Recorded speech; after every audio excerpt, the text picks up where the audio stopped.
Chào quý vị đang theo dõi Polo News. Hôm nay chúng tôi xin gửi đến quý vị bản tin mới nhất trong ngày 29 tháng 3, 2026 vào lúc 5 giờ sáng về tình hình đàn áp tôn giáo và nhân quyền đang tiếp tục xảy ra tại vùng đất Tây Nguyên, Việt Nam.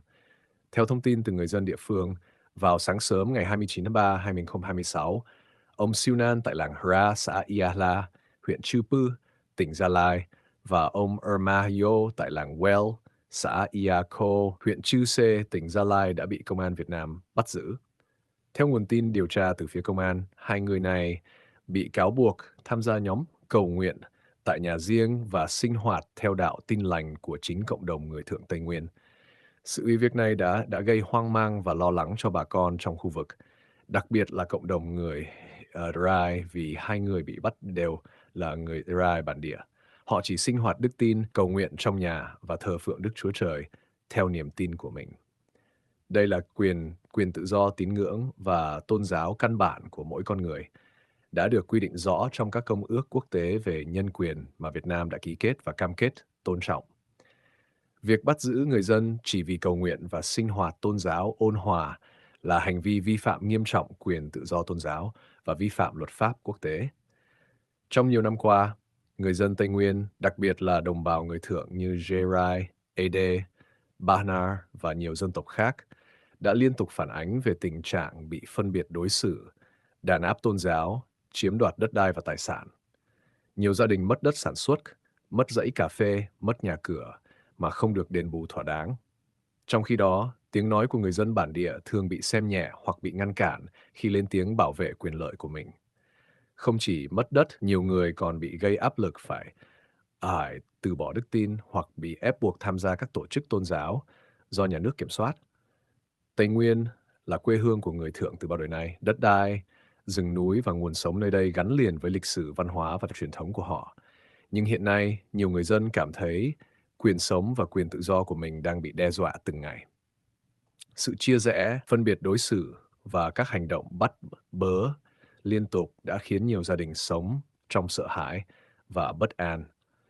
Chúng tôi kêu gọi chính quyền Việt Nam tôn trọng quyền tự do tôn giáo, quyền tự do ngôn luận và quyền sở hữu tài sản của người dân Tây Nguyên. Chúng tôi cũng kêu gọi cộng đồng quốc tế, các tổ chức nhân quyền, các tổ chức tôn giáo và những người yêu chuộng công lý hãy lên tiếng trước tình trạng đàn áp đang diễn ra tại Việt Nam, đặc biệt là tại Tây Nguyên. Mỗi con người đều có quyền được sống trong tự do, được cầu nguyện theo niềm tin của mình và được bảo vệ tài sản, đất đai của mình.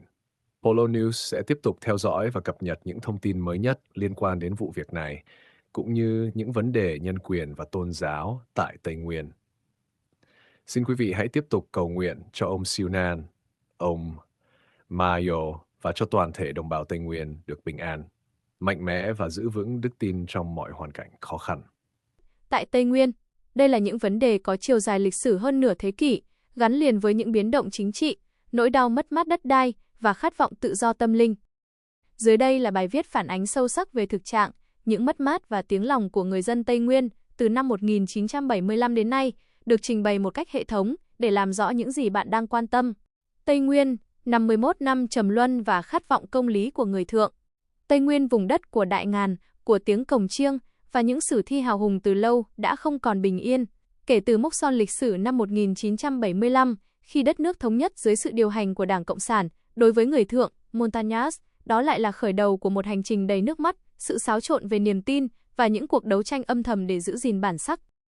1. Nỗi đau mất đất và sự thay đổi nhân khẩu học. Trước năm 1975, Tây Nguyên là không gian sinh tồn của các dân tộc bản địa như Gia-rai, Ede, Bana, Mơ Nông, với chế độ quản lý đất đai theo tập quán mẫu hệ hoặc cộng đồng. Tuy nhiên, hơn 50 năm qua, chính sách di dân từ miền Bắc vào và việc thành lập các khu kinh tế mới đã làm thay đổi hoàn toàn diện mạo vùng đất này. Sự lấn át của người Kinh, hàng triệu người từ miền Bắc và miền Trung đổ về Tây Nguyên theo các chương trình di dân tự do hoặc có tổ chức. Điều này không chỉ gây áp lực lên tài nguyên, mà còn làm mai một không gian văn hóa bản địa, chiếm đoạt đất đai, đất rừng, đất tổ tiên, nơi người Thượng canh tác nương rẫy bị biến thành các nông trường cà phê, cao su thuộc quản lý của nhà nước hoặc các công ty lâm nghiệp. Khi mất đất, người Thượng mất đi cuống rốn, nối kết họ với tổ tiên và thần linh. 2. Tự do tôn giáo. Giữa kìm kẹp và định kiến, một trong những điểm nhức nhối nhất mà bạn đã nêu là vấn đề tôn giáo.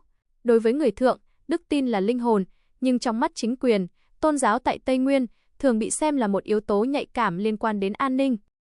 Sự đàn áp tín ngưỡng, nhiều nhóm tin lành tại gia không được công nhận, các buổi cầu nguyện bị giải tán, và những người dẫn dắt tâm linh thường xuyên đối mặt với việc bị bắt giữ hoặc thẩm vấn. Việc buộc người dân phải tham gia các tổ chức tôn giáo quốc doanh, như Tin lành miền Nam Việt Nam được nhà nước công nhận, thay vì theo đuổi đức tin thuần túy của họ là một hình thức cưỡng ép về tinh thần. Tôn giáo bản địa bị gạt bỏ.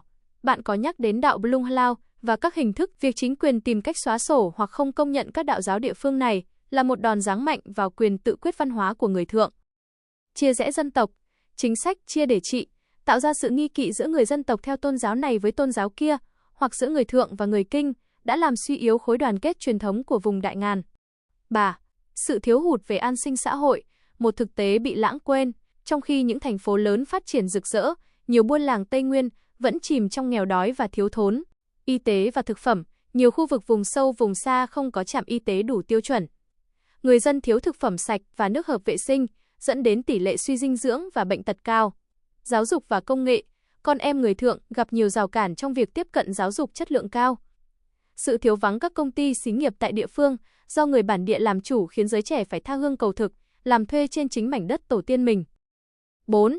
Những mất mát không thể bù đắp. Hàng ngàn người đã ngã xuống, hàng ngàn người khác đã phải vượt biên sang Campuchia, Thái Lan để tìm đường đến tự do tại các nước thứ ba. Những cuộc biểu tình năm 2001, 2004 và những sự cố gần đây cho sự tích tụ của những nỗi uất ức không được giải tỏa. Ghi chú, việc bắt giữ những người như ông Siêu Thai, Siêu Nan không chỉ là hành động tố tụng hình sự, mà trong mắt cộng đồng, đó là sự giam cầm những tiếng nói đại diện cho niềm tin và công lý. 5. Tiếng gọi của hòa bình và công lý. Người Thượng không mong muốn gì hơn là được sống yên ổn trên đất của mình, được thờ phượng Chúa theo cách của mình, và được đối xử công bằng như những công dân thực thụ. Khát vọng quốc tế, sự quan tâm của các tổ chức nhân quyền quốc tế là cứu cánh để những vi phạm được đưa ra ánh sáng. Đức tin và hy vọng, như bạn đã viết, sự cầu nguyện vào quyền năng của Đức Chúa Trời là điểm tựa cuối cùng. Sự tha thứ không có nghĩa là quên đi tội ác, mà là để tìm thấy sức mạnh vượt qua nghịch cảnh. Lời kết, lịch sử 51 năm qua là một trang sách buồn đối với người Montagnard. Tuy nhiên, sự bền bỉ của các bạn trong việc giữ gìn đức tin và bản sắc là minh chứng cho sức sống mãnh liệt của người Tây Nguyên. Mong rằng cộng đồng quốc tế sẽ lắng nghe sâu sắc hơn, và một ngày nào đó, công lý và sự thật sẽ trả lại bình yên cho những buôn làng đang oằn mình vì gian khó. Cầu chúc cho bạn và anh em cộng đồng luôn giữ vững đức tin.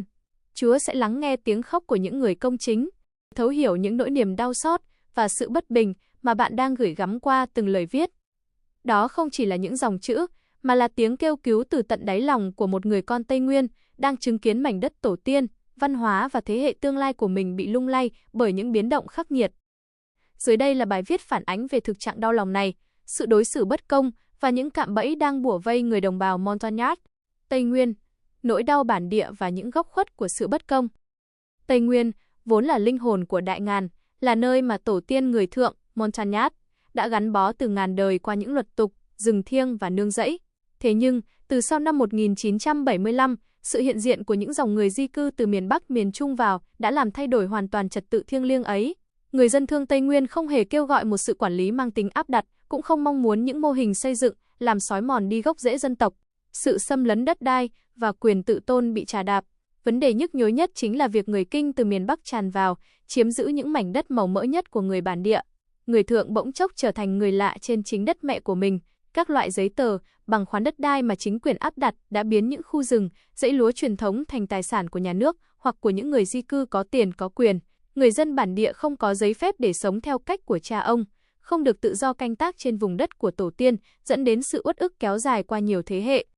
Lợi dụng lòng tin và sự thiếu thông tin, sự đối xử phân biệt không chỉ dừng lại ở đất đai, mà còn nằm ở sự lợi dụng sự chất phác, thật thà của người Thượng. Nhiều kẻ đã dùng thủ đoạn lừa đảo để chiếm đoạt tài sản, mua rẻ nông sản hoặc ép buộc người dân vào những hợp đồng kinh tế bất lợi.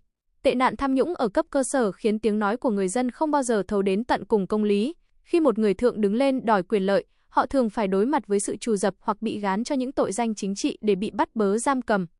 Cạm bẫy ma túy, đòn tấn công vào thế hệ trẻ.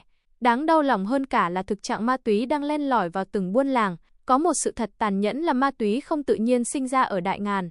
nó theo chân những kẻ buôn bán từ nơi khác đến, nhắm thẳng vào con cái của người dân Tây Nguyên. Đây là một hình thức hủy diệt thầm lặng. Khi thanh niên bị đầu độc bởi làn khói trắng, họ mất đi sức lao động, mất đi ý chí chiến đấu và dần rời xa truyền thống tốt đẹp của dân tộc. Sự thiếu quan tâm của Bộ Y tế và các cơ quan chức năng trong việc giáo dục, bảo vệ thanh thiếu niên bản địa khỏi tệ nạn này chính là một lỗ hổng lớn, khiến tương lai của người Montagnas bị đe dọa nghiêm trọng. Sự tôn trọng quyền tự do, một khoảng cách xa vời, người thượng khao khát quyền tự do không chỉ là tự do đi lại, mà là tự do tín ngưỡng, tự do được quản lý buôn làng theo luật tục, và tự do được bảo vệ danh dự dân tộc. Việc ép buộc người dân phải theo các hệ phái tôn giáo được nhà nước kiểm soát, hay việc không cho phép họ duy trì những nét văn hóa tâm linh thuần túy, chính là hành động tước đoạt linh hồn của một dân tộc. Lời kết, những gì đang diễn ra tại Tây Nguyên không chỉ là vấn đề kinh tế, mà là một cuộc khủng hoảng về nhân quyền và bản sắc. Người dân thương Tây Nguyên cần sự công bằng, cần sự tôn trọng thực thụ từ những người đang sống chung trên mảnh đất này.